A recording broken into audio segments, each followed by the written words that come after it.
Badabing badabu. Hai bestie, apa kabar semuanya? Semoga kalian baik-baik aja. Balik lagi ke channel aku, nama aku Rachel, and welcome back to Creep and Halloween. Kalau kalian tanya kenapa mata gue di bawahnya ada kayak gini, gue juga nggak tahu. Tadi tiba-tiba gue ngerasa kreatif aja dan gue kayak, mungkin gue mau pasang beberapa eyeshadow. Akhirnya gue pakein lah beberapa eyeshadow. Gue merasa kreatif nih. Pas gue lihat lama-lama, kok jelek juga. Sekarang juga gue ngerasanya ngeganjel. Tapi ya udahlah, gue pengen agak festive sedikit. Untuk cerita Halloween hari ini, gue pengen cerita tentang satu film ini, judulnya Scream. Mungkin beberapa kalian udah pernah tahu.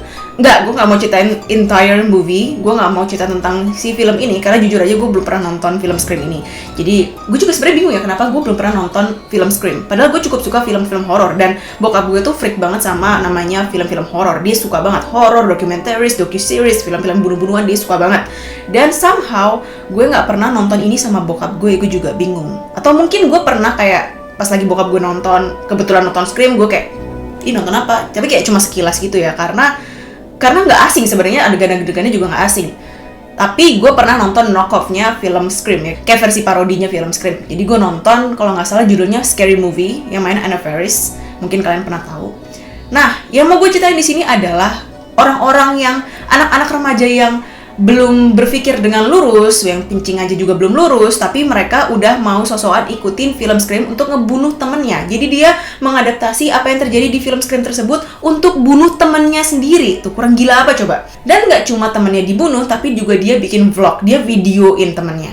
Dan sebelum kita ngelanjutin ke ceritanya, alangkah baiknya seperti biasa kita klik tombol like dan juga subscribe, dan jangan lupa juga tombol lonceng di bawah supaya kalian nggak ketinggalan sama updatean terbaru aku. And now, let the spook begin. Jadi, korban yang tidak beruntung ini namanya adalah Casey Joe Stoddard. Jadi si Casey Joe Stoddard ini dia adalah seorang remaja, dia tinggal di Idaho, tepatnya di kota kecil yang namanya Pocatello. Dia 2 bersaudara, setahu aku dia punya adik laki-laki, dan pas ini kejadian ini terjadi, dia umurnya masih 16 tahun gitu, dan dia sekolah di SMA Pocatello. Casey ini tuh terkenal banget kalau dia anaknya supel, pintar, cantik, ramah. Pokoknya yang bagus-bagus semuanya ada di dia. Dia juga orangnya pemberani. Dia tuh gak cuma pinter secara akademik, tapi dia juga pinter kayak cara ngomongnya. Dia punya karisma tertentu.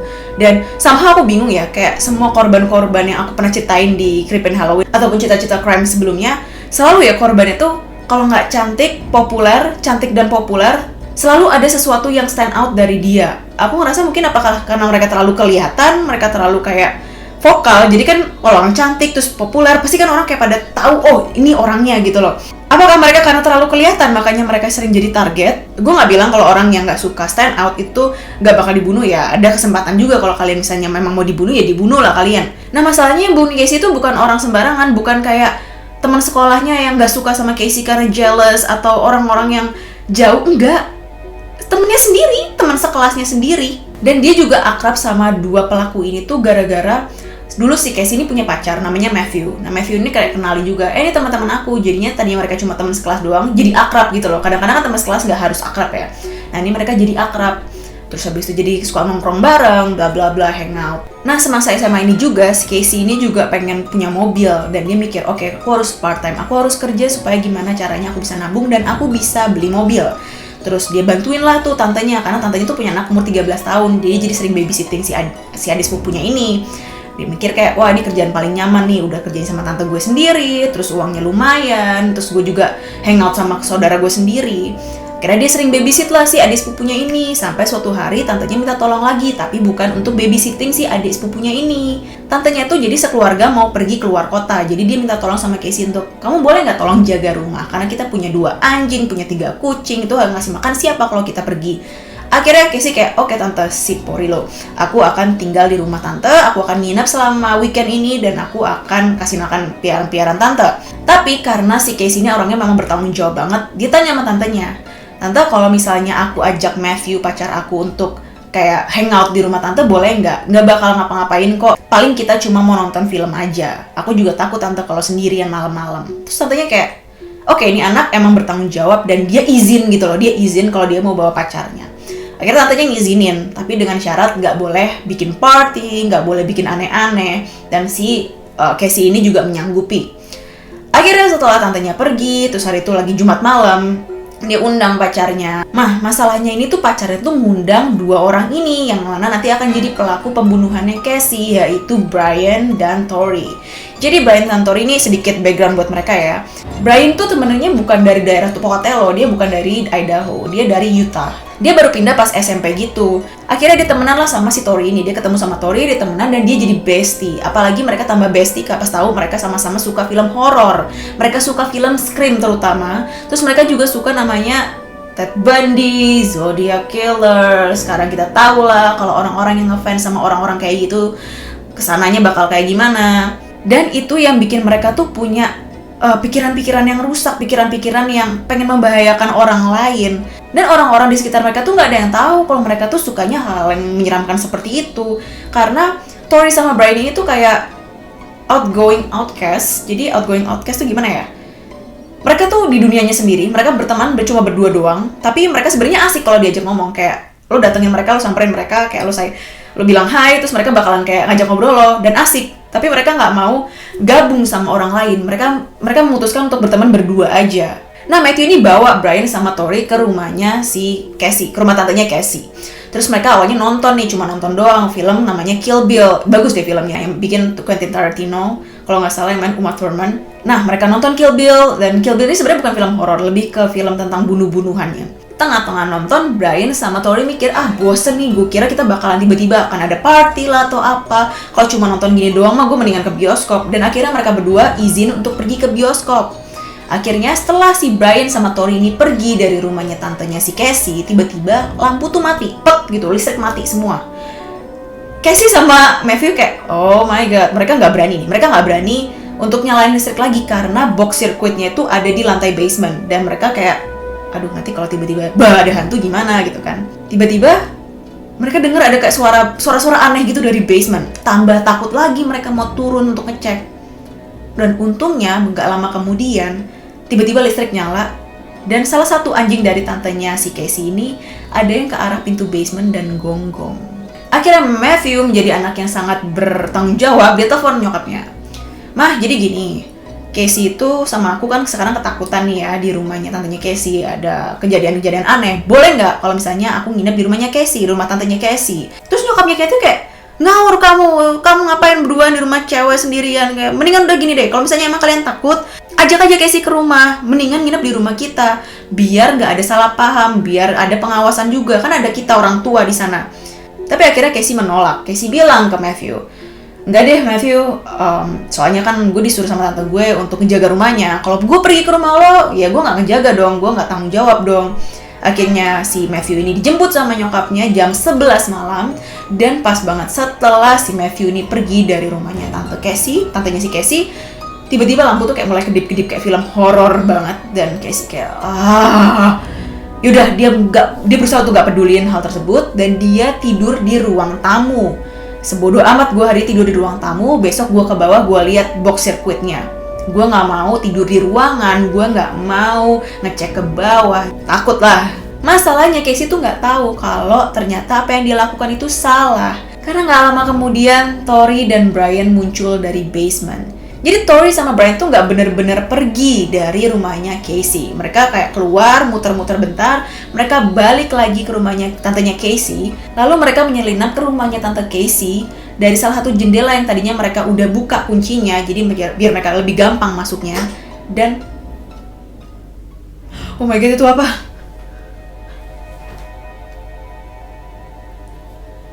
Oke, lanjut. Jadi si Brian sama Tori ini mereka nyelinap masuk, mereka masuk ke basement dan mereka matiin listrik rumah tersebut sampai mereka ketakutan, sampai si Matthew sama Casey ini ketakutan. Mereka mau ngecek. Oke, ini aku nyalain lampu dikit biar agak festif ya, biar nggak menegangkan. Oke, jadi Brian sama Tori mereka ke basement, mereka mainin lampu, mereka mau tahu apakah si Matthew dan Casey tuh bakalan turun ke bawah atau enggak. Ternyata enggak, dan saat waktunya udah tepat, mereka naik, mereka keluar dari basement dan mereka serang Casey langsung. Casey diseret, ditusuk sampai 31 kali dan bener-bener tanpa ampun sama sekali ya. Dan di sini Brian sama Tori itu tuh emang udah full persiapan. Mereka punya kostum, mereka punya topeng, mereka punya pisau untuk mereka bunuh. Terus mereka juga punya alat pembersih dan lain-lain tuh mereka udah siap dari rumah. Bahkan Brian sama si Tori ini juga mereka gantian. Jadi pertama yang nyerang si Casey itu adalah Tori duluan. Terus kalau udah dia kayak, ayo Brian cobain deh. Terus Brian juga kayak, wah, bener-bener membabi buta. Dan karena udah kepalang tanggung, si Casey-nya udah sekarat, akhirnya mereka memutuskan untuk ya udah habisin aja sekalian, sikat aja sekalian Casey-nya. Dan Casey meninggal di ruang tamu rumah tantenya. Setelah melakukan hal tersebut, mereka bersih-bersih alat dan segala macam, mereka kabur dari rumah tantenya Casey, dan mereka meninggalkan pintu depannya tuh nggak kekunci. Jadi mereka keluar dari pintu depan. Dan di situ mereka baru mulai ngevlog ya, baru mulai bikin video. Jadi untungnya mereka nggak bikin video selama pembunuhan tersebut terjadi.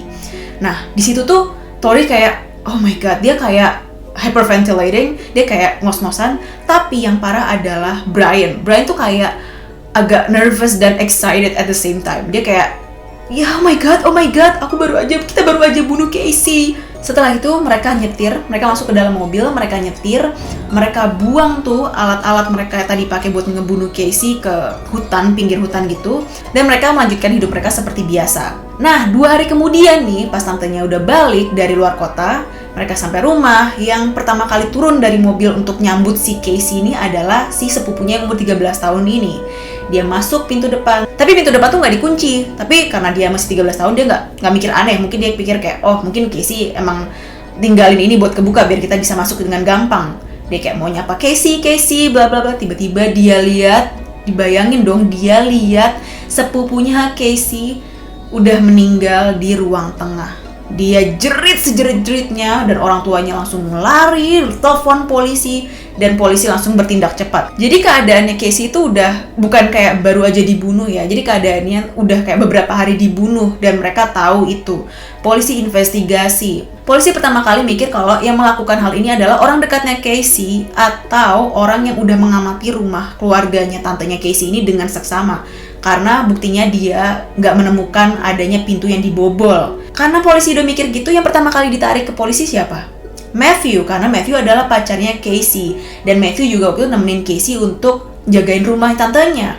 Matthew diinterogasi, bla bla bla. Akhirnya Matthew cerita, iya waktu itu kita nonton cuma sama 2 orang lain. Jadi mereka berempat, yaitu Casey, Matthew, Brian, sama Tori. Terus polisi nanya, oke, Brian sama Tori, mereka kemana gitu kan? Akhirnya polisi nanya, jadi kalian bertiga adalah orang yang terakhir ngelihat Casey masih hidup? Enggak, sebenarnya cuma aku doang. Karena Brian sama Tori itu di tengah-tengah film langsung cabut. Mereka pergi ke bioskop, mereka mau nonton. Jadi aku yang pulang terakhir dari rumah tantenya Casey. Terus Matthew juga cerita, kalau setelah dari rumah tantenya si Casey ini, dia sempat nelfonin si Brian sama Tori. Kayak, bro lu di mana? Mau sleep over nggak? Mau nginep nggak? Terus si Tori kayak ngomongnya bisik-bisik nih sama si Matthew. Dia bilang, wah, gak bisa ngomong nih gue lagi di dalam bioskop nih, gak bisa ngobrol. Dan besoknya, Tori tuh ngehubungin Matthew dan nanya, bro, jadi mau sleep over gak di rumah gue? Terus si Matthew kayak, iya mau. Tapi gimana nih ya, gue gak bisa hubungin Casey nih. Gue telepon-telepon gak diangkat-angkat. Boleh gak kalau kita mampir ke rumahnya Casey dulu, ke rumah tantenya Casey dulu buat ngecek dia baik-baik aja atau enggak? Karena si Tori yang dialah pelakunya, akhirnya Tori bilang kayak, aduh nggak bisa nih, soalnya gas gue tinggal dikit nih buat minggu ini. Kalau misalnya kita ke rumah tantenya si Casey kan jauh, keluar duit lagi. Emang lu ada duit buat bayar bensin? Terus Matthew kayak, oh ya. Karena waktu itu si Matthew posisinya juga lagi nggak ada kendaraan, dipakai sama ayahnya keluar.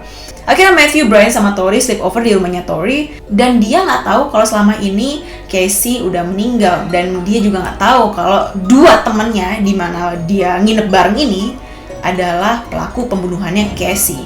Kejadian pembunuhannya Casey ini jadi terjadi tanggal 22 September 2006, jadi hari Jumat malam. Nah, tanggal 26 September 2006-nya, polisi akhirnya manggil Tori. Tori ditanya-tanya, diinterogasi, dia jawabnya juga nggak jelas. Terus ditanya kan, kamu waktu itu pergi duluan ya dari rumah tantenya Casey, kamu kemana? Dia jelasin, si Tori jelasin, oh kita nonton film. Ditanya film apa, dia nggak bisa jawab. Terus dia bilang, oh iya soalnya filmnya ngebosenin, jadi aku kayak gak peduli gitu sama si ceritanya. Terus polisi nanya, oke, at least ada gak sesuatu dari film tersebut yang kamu inget? Enggak, dia gak inget, blank sama sekali. Putus asa dong polisi, aduh nyarinya di mana nih? Akhirnya mereka pergi ke teater, ke bioskop tempat si Tori sama Brian ini nonton. Dan kebetulan Salah satu pegawai dari bioskop tersebut adalah anak SMA Pocatello sendiri. Dan kebetulan di malam kematiannya si Casey ini, si anak itu lagi shift, lagi kerja. Kebetulan yang jual karcis, jaga loket gitu ya.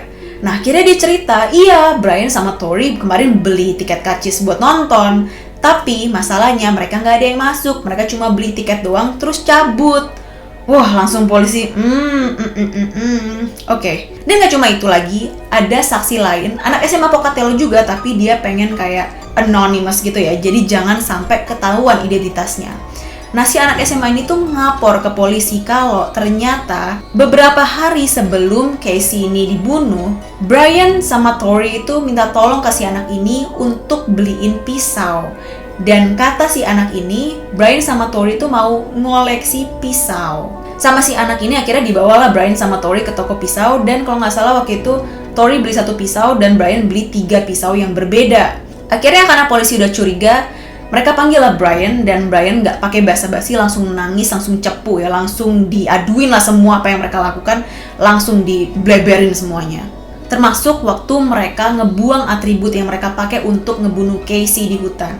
Akhirnya polisi cari, polisi temuin. Brian juga cerita kalau mereka ngevideoin kisah-kisah mereka, kayak perjalanan mereka.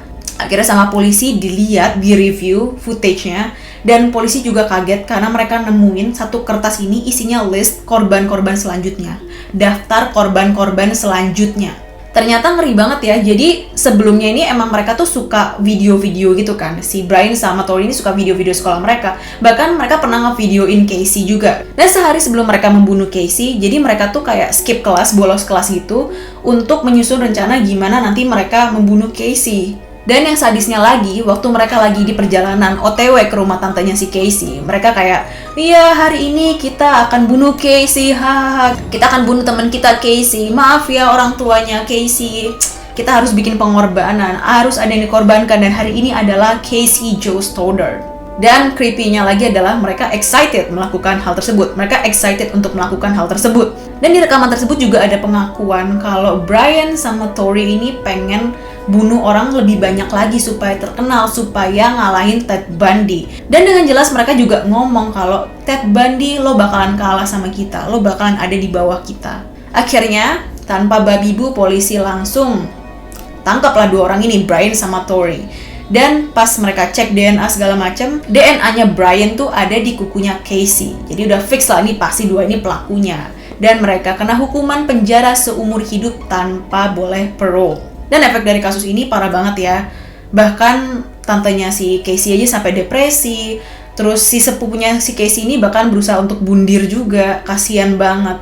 Rumah ini coba dijual berkali-kali, gak bisa dijual. Dan mereka juga ngerasain hawa-hawa yang gak enak lah. Karena Casey, anggota keluarga besar mereka tuh dibunuh di ruang tamu tersebut. Dan kabarnya juga di ruang tamu tersebut gak pernah ditempatin sama keluarganya, tantenya Casey sama sekali. Keluarganya Casey jangan ditanya lagi ya. Mereka semua pada stres banget, mereka sedih banget. Terutama adiknya Casey, karena adiknya Casey ini ngefans banget sama Casey. Kayak Casey ini panutannya. Dan update terbaru per tahun 2012, ada hukum baru yang menyatakan untuk orang-orang yang di bawah 18 tahun dan dihukum seumur hidup, mereka tuh kayak boleh appeal gitu biar nggak seumur hidup. Jadi biar mereka boleh parole. Yang setahu aku, Tori dia ngajuin lah ya pastinya. Dia ngajuin untuk banding, cuma belum tahu update-nya apakah diterima ataukah ditolak. Dan untuk Casey Joe Stoddard, semoga kamu tenang di alam sana. Pesan cerita hari ini apa ya?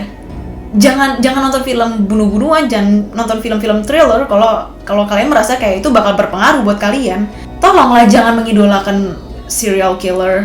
Oke, ini aja untuk cerita hari ini. Kasih tahu aku di bawah apa pendapat kalian. Komen juga di bawah film horror Halloween apa yang jadi favorit kalian. Semoga kalian suka video ini. Kalau kalian suka, jangan lupa like dan subscribe di bawah. Dan jangan lupa juga untuk follow aku di Instagram di @monicarajalele.